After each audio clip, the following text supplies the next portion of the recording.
Welcome to pharma focus. ഈ ചാനലിൽ BPharm ക്ലാസുകൾ മലയാളത്തിൽ ഈസിയായി എക്സ്പ്ലെയിൻ ചെയ്യുന്നു.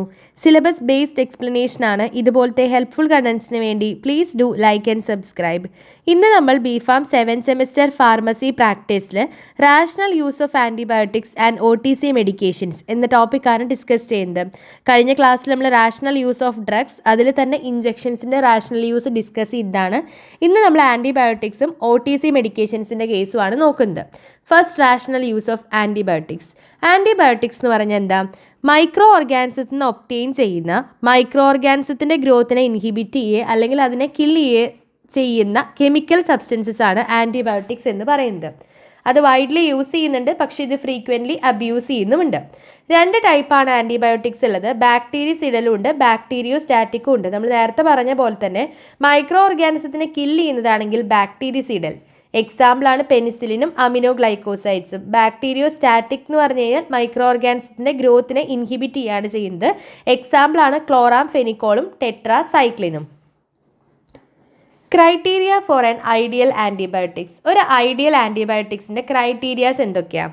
ഒന്ന്, എഫിക്കസി ഉണ്ടായിരിക്കണം. ടാർഗറ്റ് പാത്തോജനോട് സ്പെസിഫിക് ആയിരിക്കണം. ഹോസ്റ്റിൻ്റെ നോർമൽ ഫ്ലോറേനെ ഓൾട്ടർ ചെയ്യുന്നത് മിനിമലായിട്ട് മാത്രമേ ഓൾട്ടർ ചെയ്യാൻ പാടുള്ളൂ. സേഫ് ആയിരിക്കണം, ചീപ്പ് ആയിരിക്കണം. സൈറ്റ് ഓഫ് ഇൻഫെക്ഷന് അത് എഫക്റ്റീവ് ആയിരിക്കണം.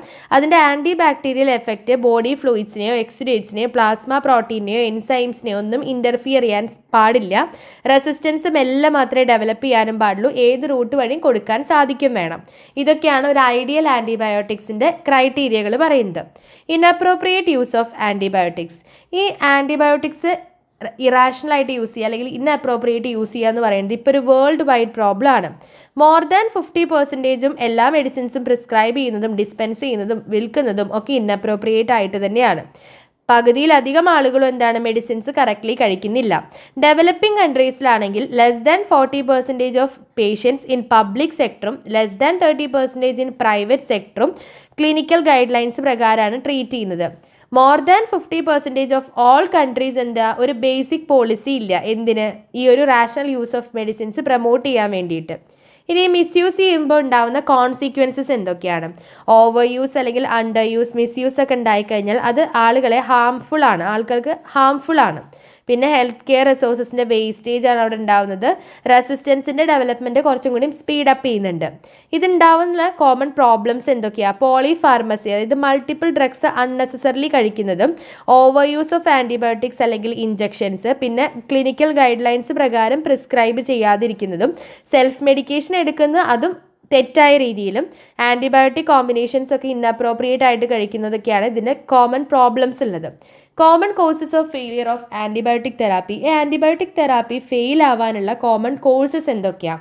ഡിഫറെൻറ്റ് കോസസ് ഉണ്ട്. ഡ്രഗ് റിലേറ്റഡ് കോസസ് എന്ന് പറഞ്ഞു കഴിഞ്ഞാൽ തെറ്റായ ഡ്രഗ് ചൂസ് ചെയ്യുക, തെറ്റായ ഡോസേജ് ചൂസ് ചെയ്യുക, റൂട്ട് ഓഫ് അഡ്മിനിസ്ട്രേഷൻ ഇംപ്രോപ്പറായിട്ട് സെലക്ട് ചെയ്യുക, പിന്നെ ഡ്രഗിൻ്റെ ഇനാക്ടിവേഷനെ ആക്സിലറേറ്റ് ചെയ്യുക, ഇൻഫെക്ഷൻ സൈറ്റിലോട്ട് പുവർ പെനട്രേഷൻ. ഇതൊക്കെയാണ് drug related causes. Host related causes എന്ന് പറഞ്ഞു കഴിഞ്ഞാൽ ഹോസ്റ്റിൻ്റെ ഡിഫെൻസ് മെക്കാനിസം ഭയങ്കര പുവർ ആവുക, പിന്നെ അൺട്രെയിൻഡ് പസിൻ്റെ പ്രസൻസ്, ക്രസ്റ്റ് അല്ലെങ്കിൽ നെക്രോട്ടിക് ടിഷ്യൂസിൻ്റെ ഒക്കെ പ്രസൻസ് ഒക്കെയാണ് ഹോസ്റ്റ് റിലേറ്റഡ് കോസസിൽ വരുന്നത്. പാത്തോജൻ റിലേറ്റഡ് കോസസ് ഉണ്ട്. അതാണ് drug resistant organism, super infection, dual infection. Laboratory related causes ഉണ്ട്. Erroneous report of susceptibility of pathogen. അപ്പോൾ ഇത്രയാണ് ഈ ആൻറ്റിബയോട്ടിക് തെറാപ്പി ഫെയിൽ ആവാനുള്ള കോമൺ കോസസ് ആയിട്ട് വരുന്നത്. Dynamics of irrationality. Health care being equated only to drug therapy. പിന്നെ പ്രിസ്ക്രൈബേഴ്സിലൊരു confidence ഇല്ലായ്ക, പിന്നെ റോൾ മോഡൽ ആവാൻ പറ്റിയ സീനിയർ ക്ലിനിക്കൻസ് ഒന്നും ഇല്ലാതെ അതിൻ്റെ ഒരു ഷോർട്ടേജും ഈ ഒരു റാഷണാലിറ്റിക്ക് കാരണമാകുന്നുണ്ട്.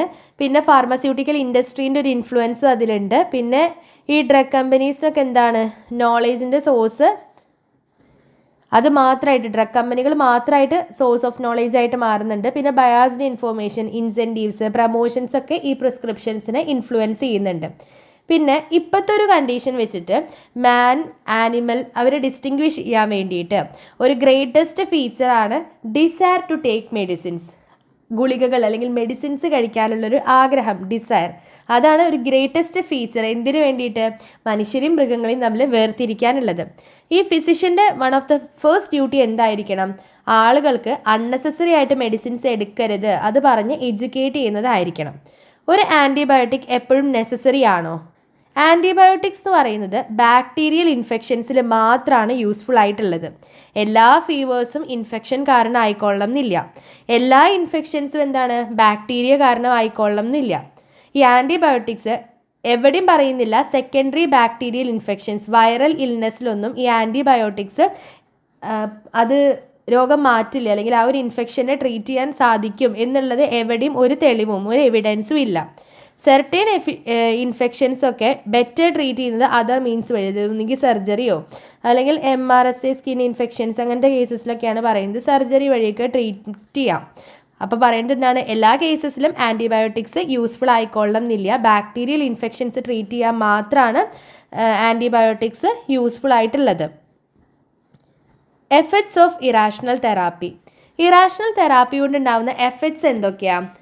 ഒന്ന്, ഈ പ്രോപ്പറായിട്ട് ഡയഗ്നോസ് ചെയ്യാൻ പറ്റാതാവുക, masking, confusing or delaying correct diagnosis.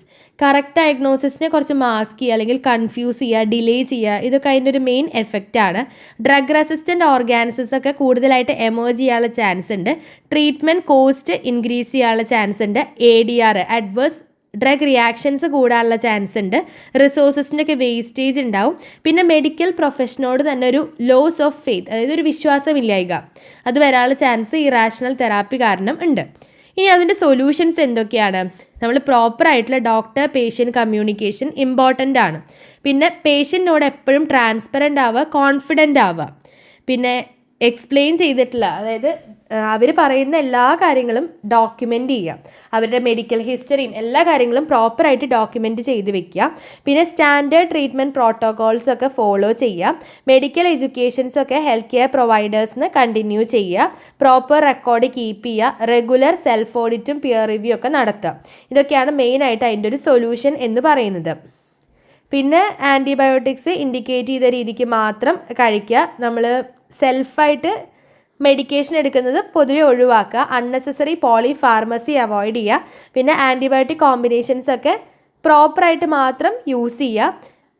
ADR ഉണ്ടോ അതൊക്കെ മോണിറ്റർ ചെയ്യുക. കണ്ടിന്യൂസ് മെഡിക്കൽ എഡ്യൂക്കേഷൻ ചെയ്യുക. പിന്നെ ക്ലിയർ ഇൻസ്ട്രക്ഷൻ പേഷ്യൻസിന് പ്രൊവൈഡ് ചെയ്യുക എന്നുള്ളതും ഇമ്പോർട്ടൻ്റ് ആയിട്ടൊരു കാര്യമാണ്. എന്തിനു വേണ്ടിയിട്ട്? ഡ്രഗ്സിൻ്റെ റാഷണൽ യൂസിന് വേണ്ടിയിട്ട്. ഇനി അടുത്തത്, ഇപ്പോൾ ഇത്ര നേരം നമ്മൾ നോക്കിയത് റാഷണൽ യൂസ് ഓഫ് ആൻറ്റിബയോട്ടിക്സ് ആണ്. ഇനി rational use of OTC medicine. OTC medicine എന്ന് പറഞ്ഞാൽ എന്താ? Over the counter drugs. OTC മെഡിസിൻ്റെ ഫുൾ ഫോമാണ് ഓവർ ദ കൗണ്ടർ ഡ്രഗ്സ്. അതായത് ഡോക്ടേഴ്സിൻ്റെ പ്രിസ്ക്രിപ്ഷൻ ഇല്ലാതെ നമുക്ക് പർച്ചേസ് ചെയ്യാൻ പറ്റിയ മെഡിസിൻസ് ആണ് ഈ OTC ഡ്രഗ്സ് എന്ന് പറയുന്നത്. ഇതിനെ തന്നെ നമ്മൾ നോൺ പ്രിസ്ക്രിപ്ഷൻ ഡ്രഗ്സ് എന്നും പ്രിസ്ക്രിപ്ഷൻ ഡീകൺട്രോൾഡ് ഡ്രഗ്സ് എന്നും പറയുന്നുണ്ട്. ഇത് ജനറലി സേഫ് ആണ്, എഫക്റ്റീവ് ആണ്. അത് നമുക്ക് തന്നെ മിനിമൽ സീരിയസ് എഫക്ട്സ് ഒന്നും ഇല്ലാതെ തന്നെ മിനിമൽ റിസ്കിൽ നമുക്ക് കഴിക്കാവുന്നതാണ്. മെയിൻലി ഇത് സിംറ്റോമാറ്റിക് സിംറ്റംസിനെ റിലീഫ് ചെയ്യാൻ വേണ്ടിയിട്ടാണ് യൂസ് ചെയ്യുന്നത്. എന്നാൽ പ്രിസ്ക്രൈബ് ചെയ്തിട്ടുള്ള മെഡിസിൻസിൽ അല്ലെങ്കിൽ പ്രിസ്ക്രിപ്ഷൻ മെഡിസിനിൽ ഒരിക്കലും അത് സബ്സ്റ്റിറ്റ്യൂട്ട് ആവുന്നില്ല. ഈ OTC മെഡിസിൻസിൻ്റെ സിഗ്നിഫിക്കൻസ് എന്തൊക്കെയാണ്? കോസ്റ്റ് എഫക്റ്റീവ് ആണ്, അതേപോലെ കൺവീനിയൻ്റ് ആണ്. നമുക്ക് സെൽഫ് ഡയഗ്നോസ് ചെയ്യാനും സെൽഫ് ട്രീറ്റ് ചെയ്യാനും പിന്നെ ചെറിയ ചെറിയ സിംറ്റംസ് ഒക്കെ ആണെങ്കിൽ നമുക്ക് സെൽഫ് മാനേജ് ചെയ്യാനും സാധിക്കുന്നുണ്ട്. ടൈം സേവിങ് ആണ്, അതായത് കുറേ നേരം ഡോക്ടറിനെ ഇങ്ങനെ ചെറിയ ചെറിയ പ്രോബ്ലംസിന് വേണ്ടിയിട്ട് കുറേ നേരം ഡോക്ടറിനെ വിസിറ്റ് ചെയ്യുന്നത് നമുക്ക് അവോയ്ഡ് ചെയ്യാൻ സാധിക്കും. പിന്നെ റെഡിലി അവൈലബിൾ ആണ്, കുറച്ച് സേഫർ ആണ്, സൈഡ് എഫക്ട്സ് കുറച്ച് കുറവാണ്. ഇതൊക്കെയാണ് OTC ഡ്രഗ്സിൻ്റെ മെയിൻ സിഗ്നിഫിക്കൻസ്. ഇന്ത്യയിൽ 55% മെഡിസിൻസും ഇപ്പോൾ യൂസ് ചെയ്യുന്നത്, ഇന്ത്യൻസ് യൂസ് ചെയ്യുന്നത് OTC പ്രൊഡക്ട്സ് ആണ്. ഏതൊക്കെയാണ് ഈ OTC മെഡിസിൻസ്? അനാൽജസിക്സ് ഉണ്ട്, അതായത് പെയിൻ റിലീവ് ചെയ്യാൻ വേണ്ടിയിട്ട്. പാരസെറ്റമോൾ കോമൺ ആണല്ലേ, നമ്മളിപ്പോൾ ഒരു പാരസെറ്റമോൾ മേടിക്കാൻ അതൊരു സാധാരണ കാര്യമാണ് ഇപ്പോൾ. അനാൽജസിക്സ് പെയിൻ റിലീവ് ചെയ്യുന്നതാണ്, എക്സാമ്പിളാണ് പാരസെറ്റമോൾ. NSAIDs ഉണ്ട്, ഇൻഫ്ലമേഷൻ റെഡ്യൂസ് ചെയ്യാൻ വേണ്ടിയിട്ടും. അതേപോലെ മൈൽഡ് ടു മോഡറേറ്റ് പെയിനും ഫീവറൊക്കെ റെഡ്യൂസ് ചെയ്യാൻ വേണ്ടി ആസ്പിരിൻ, ഐബുപ്രോഫിൻ ഒക്കെയാണ് എക്സാമ്പിൾ വരുന്നത്. പിന്നെ ആൻറ്റാസിഡ്സ് ഉണ്ട്. ആൻറ്റാസിഡ്സ് നമ്മളിപ്പോൾ ആസിഡിറ്റി ഒക്കെ റിലീവ് ചെയ്യാൻ വേണ്ടി നമ്മൾ പോയി മേടിക്കുമല്ലോ. അലുമിനിയം ഹൈഡ്രോക്സൈഡ്, മെഗ്നീഷ്യം ഹൈഡ്രോക്സൈഡുമാണ് എക്സാമ്പിൾ. ആൻറ്റി ഹിസ്റ്റമീൻസ് ഉണ്ട്, അലർജിക് സിംറ്റംസിനെ റിലീവ് ചെയ്യാൻ വേണ്ടിയിട്ടാണ്. Runny nose, sneezing, itchy eyes ഒക്കെയാണ്. ഡീകൺജസ്റ്റൻസ്, നേസൽ കഞ്ചഷൻ അല്ലെങ്കിൽ സ്റ്റഫി നോസ് റിലീവ് ചെയ്യാൻ വേണ്ടിയിട്ട്. അതിൻ്റെ എക്സാമ്പിളാണ് സ്യൂഡോ എഫിഡ്രിനും ഫിനാലെഫ്രിനും. കഫ് സപ്രസൻസ് ഉണ്ട്, അത് ഡ്രൈ കഫിനെ സ്റ്റോപ്പ് ചെയ്യാനോ അല്ലെങ്കിൽ റെഡ്യൂസ് ചെയ്യാനോ കുറയ്ക്കാനോ വേണ്ടിയിട്ടാണ്. എക്സാമ്പിളാണ് ഡെക്സ്ട്രോമെതോർഫൻ. ആൻറ്റി ആക്നെ ഡ്രഗ്സ്, മുഖക്കുരു ഒക്കെ വന്നു കഴിഞ്ഞാൽ നമ്മൾ പിമ്പിൾസിന് black heads, white heads, acne ഇതിനൊക്കെ നമ്മൾ മെഡിസിൻസ് വാങ്ങിക്കഴിക്കുന്നത് അത് OTC മെഡിസിൻസ് ആണ്. പിന്നെ ടോപ്പിക്കൽ ആൻറ്റിബയോട്ടിക്സ് ഉണ്ട്, സ്കിന്നിൽ അപ്ലൈ ചെയ്യുക ബാക്ടീരിയൽ ഇൻഫെക്ഷൻസ് ഒക്കെ പ്രിവെൻറ്റ് ചെയ്യാൻ വേണ്ടിയിട്ട്. പിന്നെ ആൻറ്റിസെപ്റ്റിക് സൊല്യൂഷൻസ് ഉണ്ടല്ലോ, ബാക്ടീരിയൽ ഗ്രോത്ത് സ്റ്റോപ്പ് ചെയ്യാൻ വേണ്ടിയിട്ടുള്ള ആൻറ്റിസെപ്റ്റിക് സൊല്യൂഷൻ. ഈ മുറിവൊക്കെ ഉണ്ടായിക്കഴിഞ്ഞാൽ നമ്മൾ അതിന് വേണ്ടിയിട്ട് ആൻറ്റിസെപ്റ്റിക്സ് ഒക്കെ ഒരു OTC മെഡിസിനിൽ വരും. ആൻറ്റി ഫംഗൽസ് ഉണ്ട്, ഫംഗൽ ഇൻഫെക്ഷൻ ട്രീറ്റ് ചെയ്യാൻ വേണ്ടിയിട്ട്. സ്മോക്കിംഗ് സെസേഷൻ ഡ്രഗ്സ്, അതായത് ഈ നിക്കോട്ടിൻ എന്നൊക്കെ കേട്ടിട്ടില്ലേ, സ്മോക്കിംഗ് കുറയ്ക്കാൻ വേണ്ടിയിട്ട് ആളുകളെ സഹായിക്കുന്ന ഡ്രഗ്സാണ് സ്മോക്കിംഗ് സെസേഷൻ ഡ്രഗ്സ്. പിന്നെ കഫ് ആൻഡ് കോൾഡ് കോമ്പിനേഷൻസ് ഉണ്ട്, അതായത് അനാൽജസിക്സ്, ആൻറ്റിഹിസ്റ്റമിൻ, ഡീകൺജസ്റ്റൻസിൻ്റെ ഒക്കെ മിക്സ്ചേഴ്സ്. ഇതൊക്കെ OTC മെഡിസിൻസിൽ വരുന്നതാണ്. എങ്ങനെ നമ്മൾ പ്രോപ്പറായിട്ട് ഈ OTC മെഡിസിൻസിനെ യൂസ് ചെയ്യും, അതിന് കുറച്ച് റൂൾസ് ഉണ്ട്. ഒന്ന്, നിങ്ങൾ എന്ത് മരുന്നാണോ അല്ലെങ്കിൽ നിങ്ങൾ എന്ത് മെഡിസിനാണോ കഴിക്കുന്നത് അത് നിങ്ങൾ അറിഞ്ഞിരിക്കണം. എന്ത് മരുന്നാണ് കഴിക്കുന്നതെന്ന് നിങ്ങൾ അറിഞ്ഞിരിക്കുക. ആ മരുന്നിൻ്റെ എഫക്ട്സ് എന്തൊക്കെയാണ് നമ്മൾ തന്നെ മനസ്സിലാക്കുക.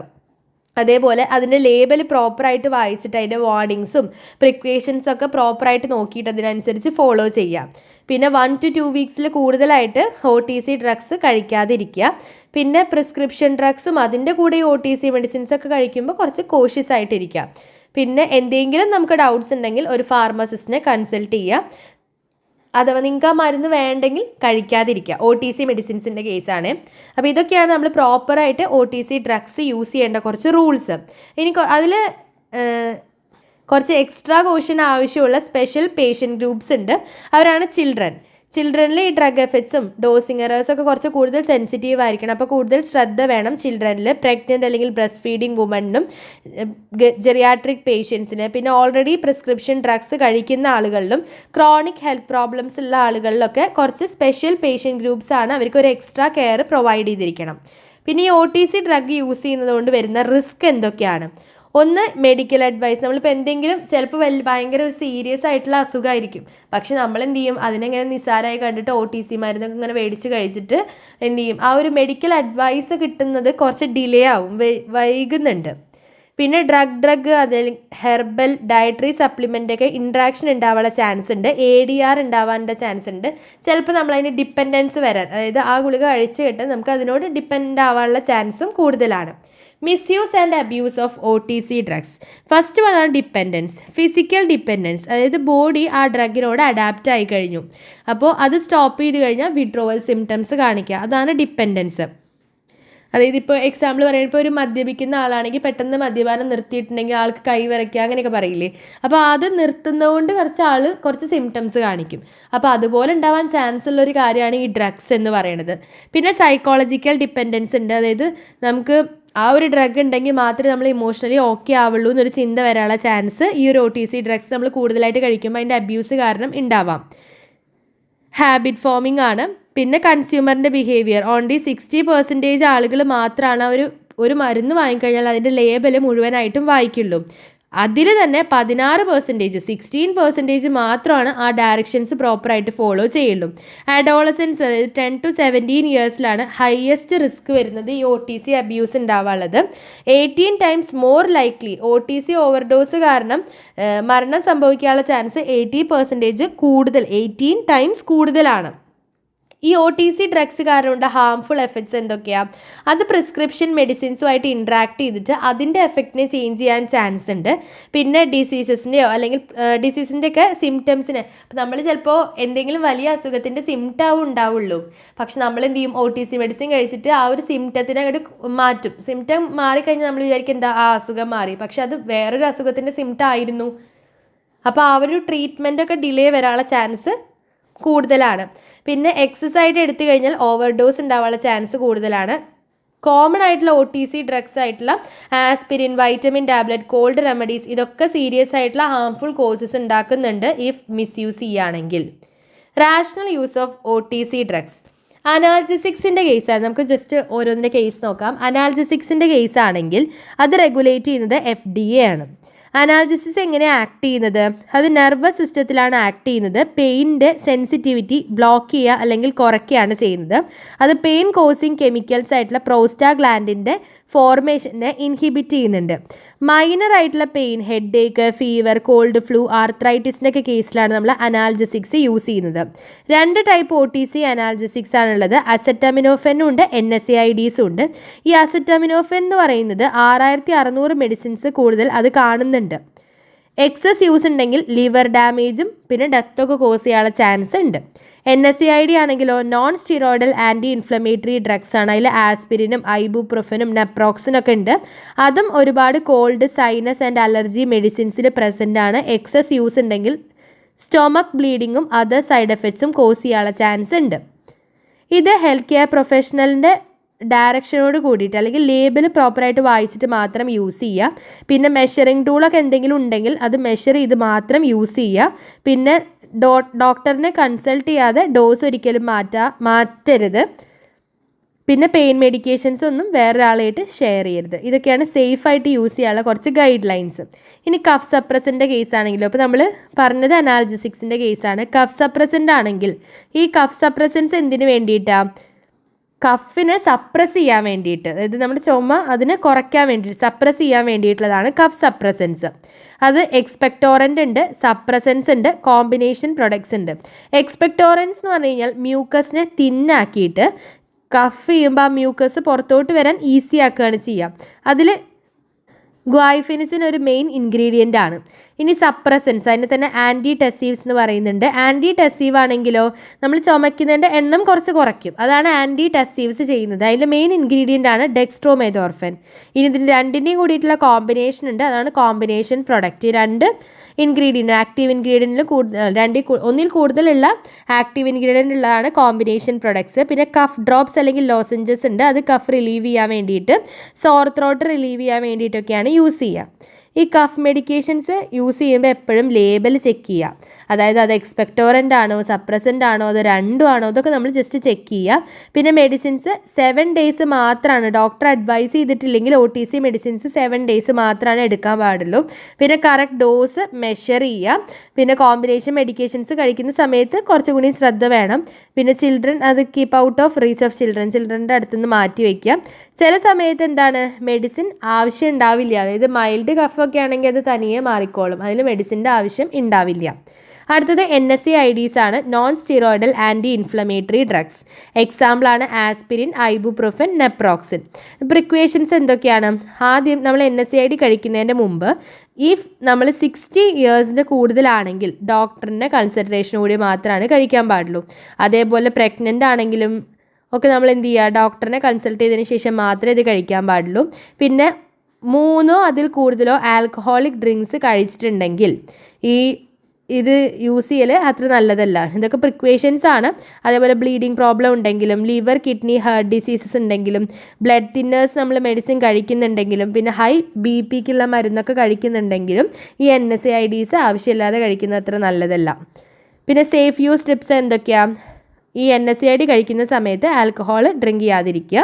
പിന്നെ സ്റ്റൊമക്ക് ഇറിറ്റേഷൻ അവോയ്ഡ് ചെയ്യാൻ വേണ്ടിയിട്ട് ഫുഡിൻ്റെയും വാട്ടറിൻ്റെയും ഒപ്പം മാത്രം കഴിക്കുക. ഇപ്പോൾ നമുക്ക് സ്റ്റൊമക്ക് പ്രോബ്ലംസ് ഉള്ള ഒരാളാണെങ്കിൽ ഡോക്ടറിനോട് ചോദിച്ചതിന് ശേഷം മാത്രം ഒരു ആസിഡ് ബ്ലോക്കിംഗ് മെഡിസിൻ ഒരുമിച്ച് കഴിച്ചുകൊണ്ട് മാത്രം NSAID യൂസ് ചെയ്യാം. ഇത്രയാണ് നമുക്ക് റാഷണൽ യൂസ് ഓഫ് ആൻറ്റിബയോട്ടിക്സും അതേപോലെ റാഷണൽ യൂസ് ഓഫ് OTC മെഡിക്കേഷൻസും ഉള്ളത്.